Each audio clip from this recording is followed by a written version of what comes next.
Everybody sing that shit.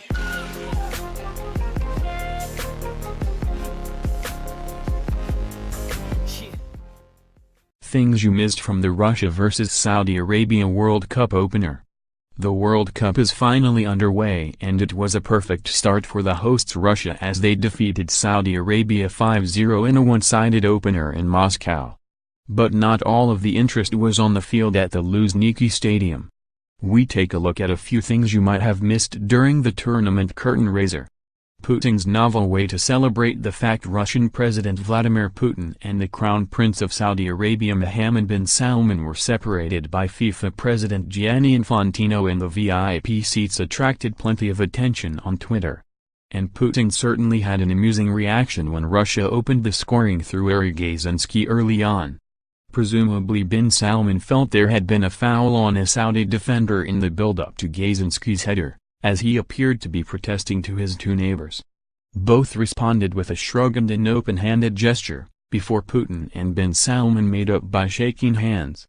ITV commentator Clive Tildesley quipped, "They're doing an oil deal, it's nothing about football." Tildesley completed a full house of Russian World Cup bingo in the first half by also mentioning that Stalin had a good mustache and referencing a popular Russian TV presenter who actually looks like Borat. The great and the good of football were present at the Luzhniki Stadium as the World Cup kicked off. Two prominent names on the guest list were Manchester United manager Jose Mourinho and Argentine legend Javier Zanetti. The pair posed for a picture together prior to kickoff, with Zanetti writing on Instagram, "It's always special to meet you, Jose. # turf feelings at the World Cup." Zanetti was, of course, Mourinho's captain at Inter when they won their 2010 treble of Serie A, Coppa Italia and Champions League. A varcycle number of officials World Cup history was made in Moscow with the video assistant referee, VAR, technology available for the first time at the tournament. But one side effect was the ridiculously long list of officials deployed at the game, and indeed all 64 games in the World Cup, by FIFA. In addition to the usual referee, 2 assistants and 4th official, there is also a reserve assistant referee, match commissioner and general coordinator inside the ground.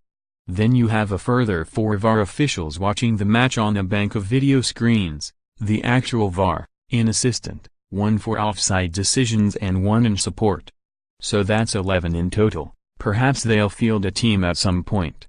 What's more, they're all from different countries, so presumably there's a few translators involved as well.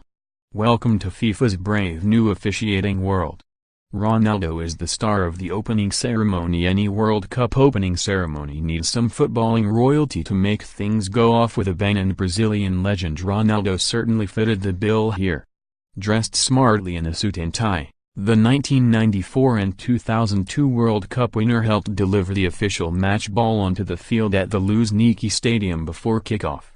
At one point he shaped to smack the ball at furry mascot Zabivaka, only to faint at the last moment and allow a fortunate small child to kick it instead. What a gent. The first of many Mexican waves. After just 4 minutes. Usually the inevitable consequence of a boring football spectacle is the Mexican wave.